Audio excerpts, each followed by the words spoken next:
Johannesburg में G20 शिखर सम्मेलन के दौरान प्रधानमंत्री मोदी और इटली की पीएम जॉर्जिया मेलोनी की जुगलबंदी एक बार फिर सुर्खियों में रही। वहीं पड़ोसी देश पाकिस्तान में पेशावर के FC मुख्यालय पर बड़ा आतंकी हमला हुआ। देश के अंदर राजनीति की बात करें तो भागवत योगी की मुलाकात ने उत्तर प्रदेश में सनातनी एजेंडे को नई रफ्तार दी है। निवेशकों के लिए भी अहम अपडेट, सेबी ने डिजिटल गोल्ड पर चेतावनी जारी की है और टेक की दुनिया में चीन के रोबोट ने 106 किलोमीटर चलकर नया वर्ल्ड रिकॉर्ड बना दिया। इन सभी खबरों पर करेंगे विस्तार से चर्चा।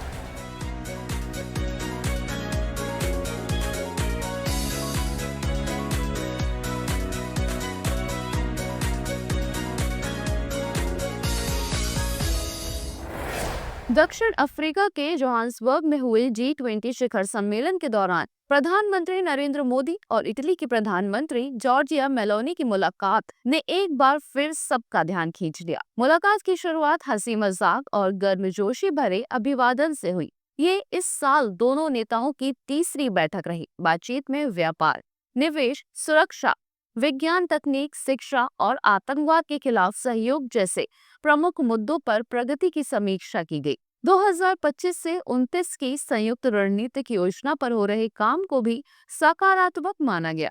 मेलोनी ने 2026 में भारत में होने वाले AI शिखर सम्मेलन के लिए समर्थन जताया।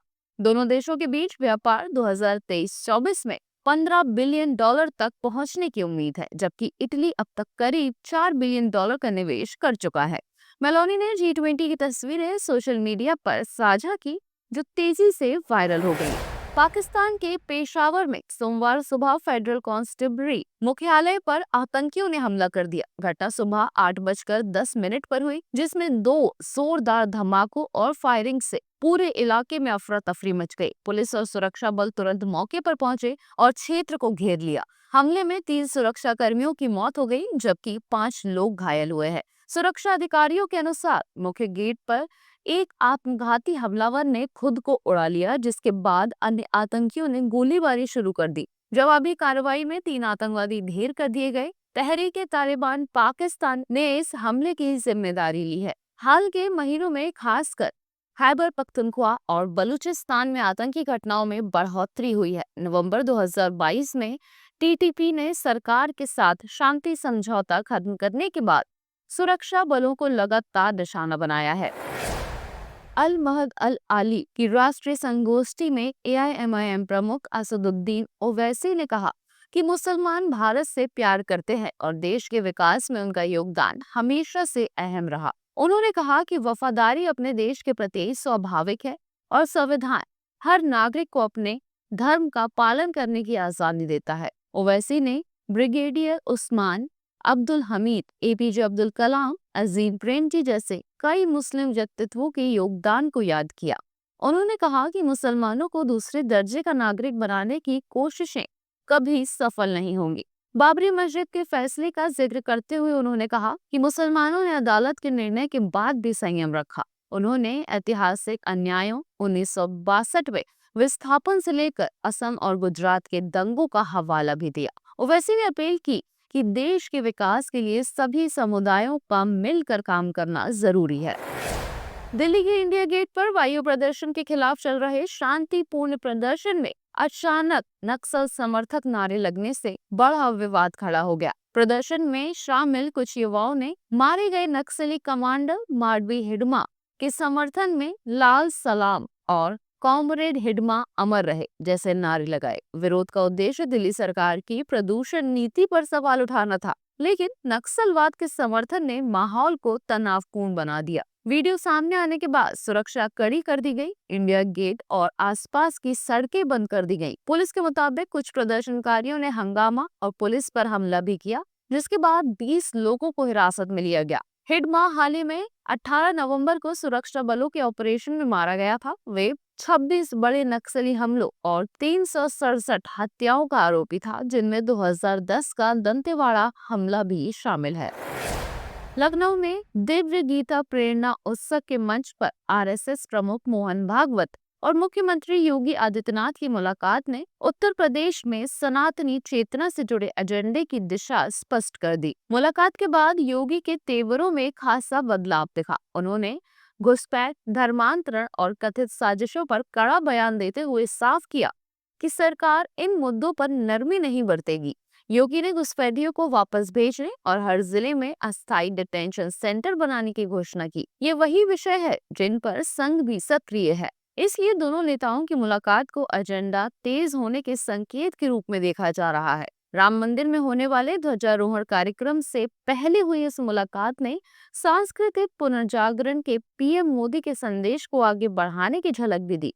योगी ने गीता के संदर्भों के साथ स्पष्ट कर दिया कि धर्म और सांस्कृतिक हितों पर सरकार अब और अधिक आक्रामक रूप अपनाने को तैयार है।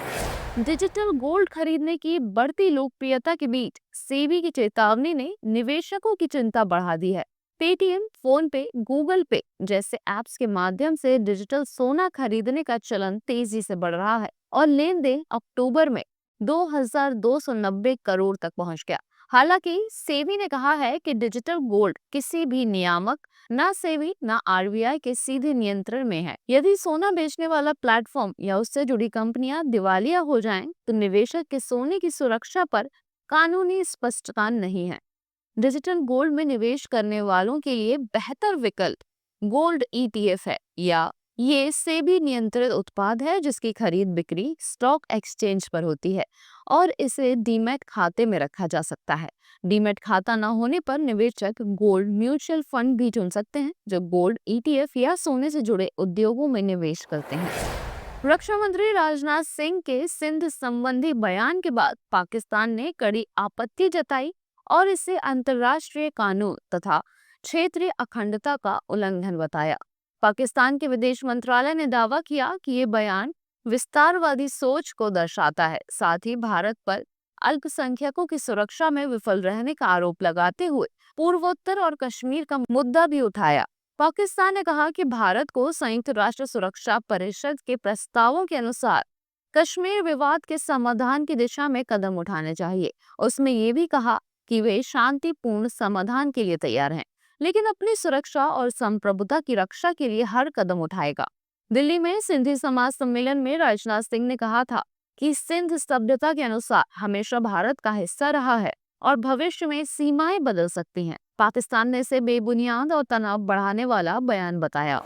चीन की टेक कंपनी एल्जीबॉट के ह्यूमनॉइड रोबोट A2 ने बिना रुके 106.286 किलोमीटर की इंटरसिटी वॉक पूरी कर गिनीज वर्ल्ड रिकॉर्ड बना दिया।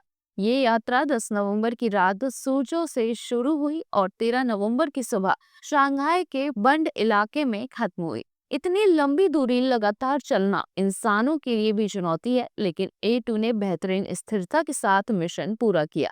इस रिकॉर्ड के पीछे कंपनी के हॉट स्वैप बैटरी सिस्टम की बड़ी भूमिका रही, जिसमें रोबोट को बंद किए बिना बैटरी बदली जा सकती है।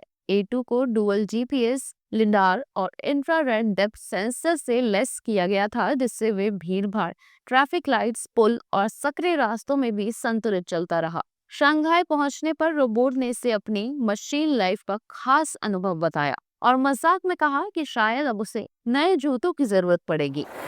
पाकिस्तान ने बांग्लादेश को सुपर ओवर में हराकर एशिया कप राइजिंग स्टार्स 2025 का खिताब अपने नाम कर लिया। दोनों टीमें 125 और 125 रन बनाकर बराबरी पर रहीं, जिसके बाद मैच सुपर ओवर में गया।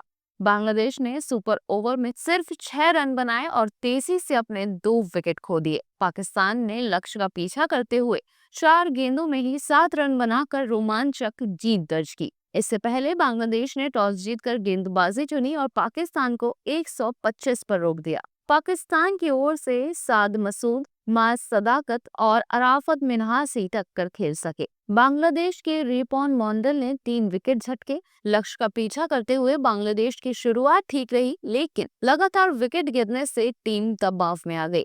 रकीबुल हसन और महरोब की 37 रन की साझेदारी ने मैच को रोमांचक बनाया, लेकिन अंत में मुकाबला टाई होकर सुपर ओवर में पहुंचा, जहां पाकिस्तान विजयी रहा। क्रिकेटर स्मृति मंधाना और म्यूजिक कंपोजर पलाश मुच्छल की शादी अचानक टल गई है, क्योंकि लगातार 2 दिनों में दोनों परिवारों से जुड़ी स्वास्थ्य आपात स्थितियां सामने आई। पहले स्मृति के पिता श्रीनिवास मंधाना को दिल का दौरा जैसे लक्षणों के कारण अस्पताल में भर्ती कराया गया। डॉक्टरों के मुताबिक ये तनाव और भारी शादी की तैयारियों का प्रभाव था। इसके एक दिन बाद पलाश मुच्छल भी भावनात्मक तनाव के चलते तबीयत बिगड़ने पर अस्पताल में भर्ती हुए। उनकी मां अमिता मुच्छल ने बताया कि पलाश स्मृति के पिता से बेहद जुड़ाव रखते हैं और उनकी हालत बिगड़ने के बाद उन्होंने खुद ही शादी टालने का निर्णय लिया। अमिता ने बताया कि पलाश को रोते रोते तबीयत खराब हो गई थी, लेकिन अब उन्हें मुंबई लाकर आराम दिया जा रहा है। स्मृति के पिता भी बेहतर हैं। दोनों परिवार भावनात्मक रूप से मुश्किल समय से गुजर रहे हैं, लेकिन उम्मीद है कि शादी जल्द ही नए सिरे से तय की जाएगी।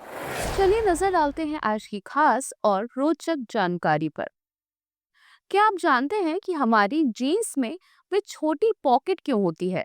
असल में इसे 1800 के दशक में पॉकेट वॉच रखने के लिए बनाया गया था, ताकि काउबॉय और मजदूर अपनी घड़ियों को सुरक्षित रख सके। बाद में लोग इसका उपयोग सिक्के, चाबियों और छोटे मोटे सामान रखने के लिए करने लगे। आज भले ही पॉकेट वॉच नहीं होती, लेकिन ये छोटा पॉकेट जीन्स की क्लासिक डिजाइन का हिस्सा बनकर रह गया है। ऐसे ही और भी तमाम खबरों को जानने के लिए सब्सक्राइब करें, बेल आइकन को प्रेस करें और विजिट करें हमारी website. Travel India secret sites with Ramayana club, expert guides, comfortable rides and unforgettable pilgrimages await. Visit our website.